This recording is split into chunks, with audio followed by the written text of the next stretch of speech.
Vamos falar novamente do Brasil neste momento trágico que o país atravessa. Sejam bem-vindos a mais um Política Impura na Rádio Transforma.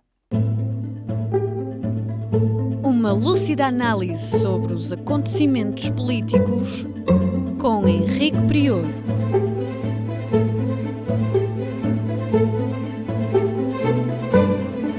Política Impura na Rádio Transforma. O Brasil está a atravessar um período terrível, com cerca de 2.000 mortos por Covid-19 por dia e não tarda muito que atinja os 300.000 mortos desde o princípio da pandemia. Apesar disso, o governo negacionista de Bolsonaro continua no poder. E face ao falhanço total, à incompetência total de Pazuello, o seu ministro da Saúde, Bolsonaro, agora acossado por Lula, muda o ministro da Saúde. Parece que a mudança não vai ser grande, porque o novo ministro da Saúde, um tal Marcelo Queiroga, que foi indicado, veja-se lá, pelo filho de Bolsonaro, Flávio Bolsonaro, e que anteriormente já tinha criticado severamente a política de saúde de Pazuello, veio agora dizer que, afinal de contas, ele, como ministro, já não irá generalizar o confinamento e o confinamento irá ser muito, muito limitado e só em casos absolutamente extremos. Eventualmente, será só para casos em que as pessoas já estão debaixo de terra e aí estão definitivamente confinadas. Passando isto, não é pela política de saúde que Bolsonaro vai ser, em grande parte, derrotado. Não é só por essa política, também é por essa política, mas não é só por essa política. Como também não é pelos mercados que Bolsonaro vai ser afastado. Efetivamente, os mercados não estão contentes com Bolsonaro, porque, afinal de contas, Bolsonaro diminuiu o poder de compra da generalidade da população, reduziu grande parte das classes médias à pobreza e fez exatamente aquilo contrário do que Lula fez na sua governação, que foi elevar uma grande parte de pobres para a classe média. E os mercados percebem perfeitamente que não é exatamente Bolsonaro o ideal.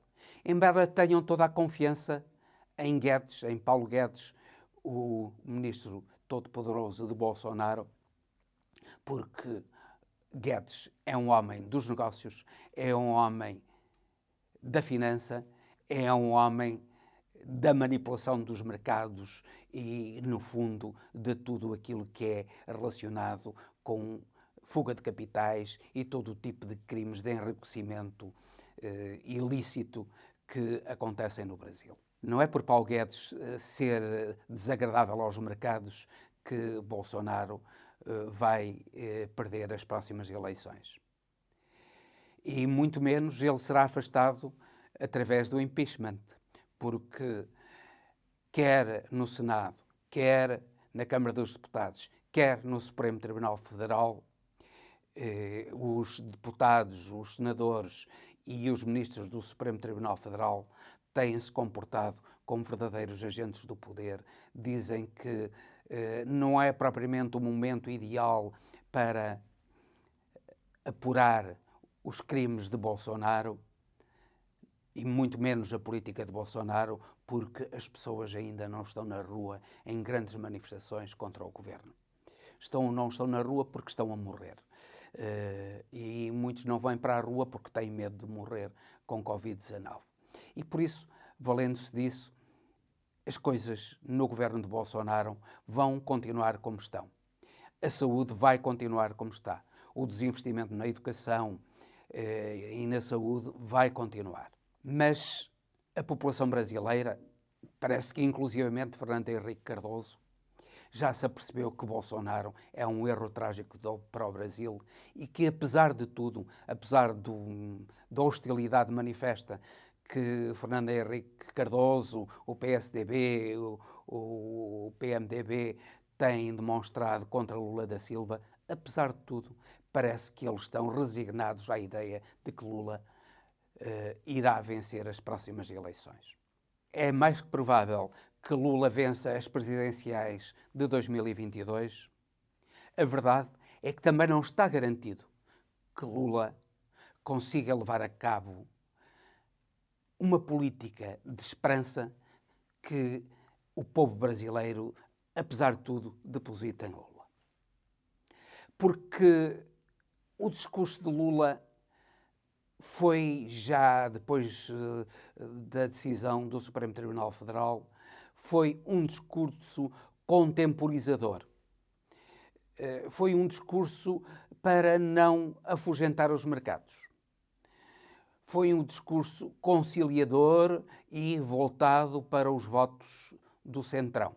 E Lula, para merecer integralmente a esperança dos brasileiros e para não ser apenas um recurso que o povo brasileiro tem no meio desta tragédia que é o governo de Bolsonaro e da falta de alternativas à política de Bolsonaro, Lula teria de levar a cabo uma política de confronto com muitos poderes instalados. O primeiro desses poderes seria o poder das seitas neopentecostais. As seitas neopentecostais são um dos graves problemas do Brasil. São instrumentos de extração da riqueza da população, particularmente das populações até mais vulneráveis psicologicamente. São instrumentos de fraude de todo o género. Veja-se que eles vendem vassouras benzidas para afastar o demónio das casas. Vendem a água benta ou azeite benzido que recolheram de dádivas dos fiéis. Isto é, eles vendem a fraude como esperança. E, através disso, eles recolhem grande parte da riqueza do Brasil, que, por sua vez, transportam para o estrangeiro, para paraísos fiscais, através da exportação ilícita de capitais. A riqueza produzida no Brasil é, em grande parte, desbaratada através da apropriação por essas seitas neopentecostais. Em segundo lugar, era necessário que Lula da Silva levasse a cabo uma política de reforma do sistema político brasileiro. Não é possível governar o Brasil com 34 partidos no Parlamento. E se Lula não tiver a coragem de propor uma nova lei eleitoral que reduza o número de partidos no Parlamento, o grande problema do Brasil, que sempre foi e é a corrupção, vai continuar. Porque Lula terá necessidade de, num futuro governo, negociar com esse centrão que é o grande agente da corrupção no Brasil. É necessário cortar com o centrão da corrupção, é necessário criar um novo sistema democrático do Brasil em que, no máximo, sejam 8, 10, no máximo uma dúzia de partidos existentes na Câmara dos Deputados, a fim de que o Brasil seja governável e não apenas uma forma de os políticos enriquecerem ilicitamente através da política. Por outro lado, era necessário uma grande reforma da magistratura. Os magistrados brasileiros ou são agentes da corrupção ou são, pura e simplesmente, instrumento de interesses, particularmente de interesses e de grupos políticos.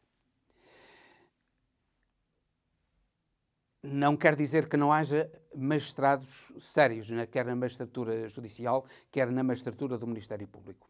Mas esses são a exceção, não são a regra.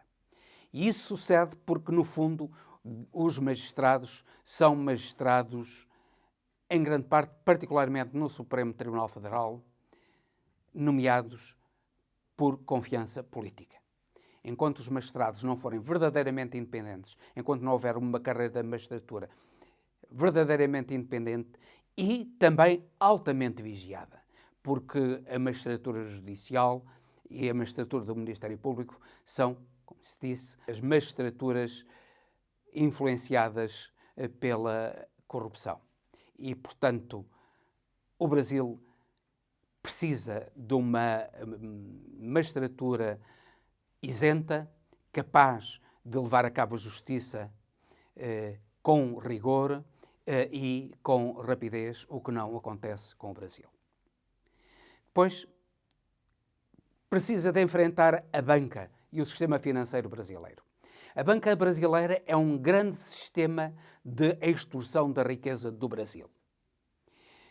Vemos, por exemplo, o Banco do Brasil é um exemplo claro de extorsão da riqueza, de abuso do poder, até porque goza de benefícios que outros bancos não gozam, de ser depositário ou obrigatório de receitas, nomeadamente de reformas dos brasileiros.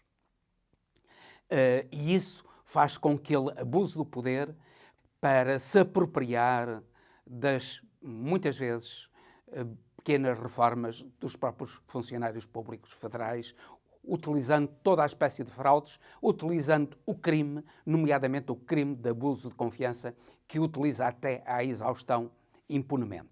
O sistema financeiro brasileiro é um sistema destinado exclusivamente a enriquecer os bancos, que, por sua vez, não são os grandes suportes da economia real do Brasil, mas são agentes do crime, nomeadamente através da exportação ilícita de capitais, como se viu através do caso Banestado. Outra reforma que era importante fazer era da independência do Estado face aos poderes económicos. O Estado é refém da generalidade dos poderes económicos. Nós estamos a falar concretamente, por exemplo, as companhias de aviação dominam o Estado brasileiro.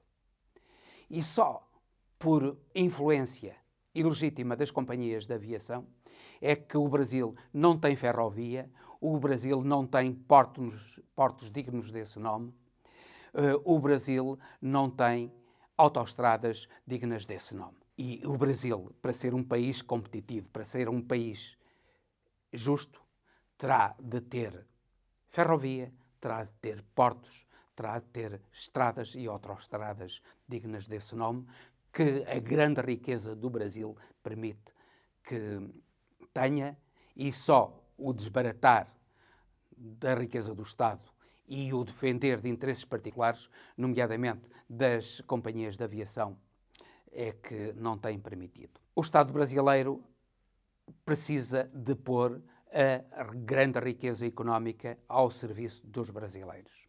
Grande parte da riqueza do Brasil é destinada a servir interesses privados que não servem os interesses do Brasil, são não instrumentos de criatividade, de risco, de criação de oportunidades, mas são instrumentos apoiados pelo Estado para se apropriarem da riqueza dos brasileiros. Veja-se a impunidade com que, por exemplo, todo o sistema de abastecimento de carne à população funciona no Brasil.